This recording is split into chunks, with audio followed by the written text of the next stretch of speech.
অনেক স্বপ্ন ছিল, মেয়েটারও অনেক স্বপ্ন ছিল, সবই হারিয়ে গেছে সেই 9 তারিখ। আমাদের জীবনটাও থেমে গেছে। এখন বেঁচে থাকা শুধু ওর বিচারের জন্য।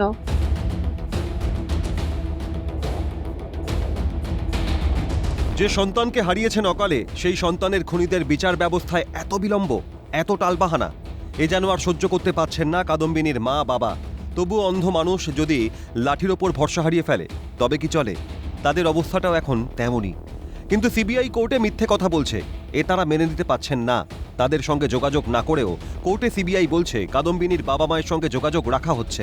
অভিযোগ সন্তানহারা বাবার।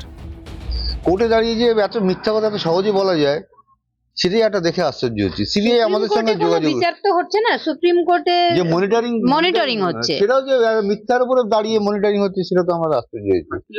সিবিআই যেমন বলছে যে আমরা সবসময় বাড়ির লোকে মা বাবার সঙ্গে যোগাযোগ রাখছি, আমরা তো কোনো কিছুই জানি না, আমরা তদন্ত তো কিছুই জানতে কি পারি না। পরিস্থিতি কি ব্যাপার। এবং ওরা বলেছিল, সিবিআই বলেছিল আগে থেকে যে চার্জশিট যখন আমরা দেবো তখন আপনাদের সঙ্গে কথা বলেই চার্জশিট দেবো, কিন্তু আমাদের তাও জানেনি, শিয়ালদা করে চার্জশিট জমা দিয়েছি। আইন যদি তাদের দিকে এত আঙুল দেখায় তবে তারা আইনকে 4 আঙুল দেখাবেন।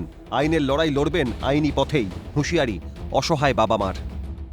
মানে আমরা যেটা বুঝতে পারছি, আমাদের চিন্তা ভাবনার মোড় যখন সুপ্রিম কোর্ট আমাদের দায়িত্ব নিতে চাইছে না, সুমোটো নিয়ে যখন আমাদের বিষয়টাকে গুরুত্ব দিতে চাইছে না, তখন আমাদের সেইভাবে চিন্তা ভাবনা করতে হবে। কিভাবে চিন্তা করবো?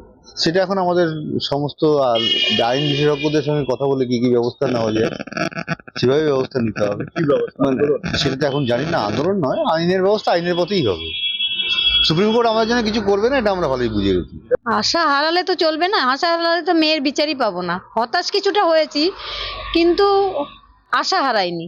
আশা আমরা রাখবই, চেষ্টা চালিয়ে যাব। দেশের আইনের প্রতি, বিচার ব্যবস্থার প্রতি হতাশা ক্ষোভ বাড়ছে। তবুও আশা হারালে চলবে না। সব হারিয়ে তাদের বেঁচে থাকা শুধু মেয়ের খুনিদের প্রকৃত শাস্তি পেতে দেখার জন্য। শান্তনু আচার্যের রিপোর্ট, ক্যালকাটা নিউজ।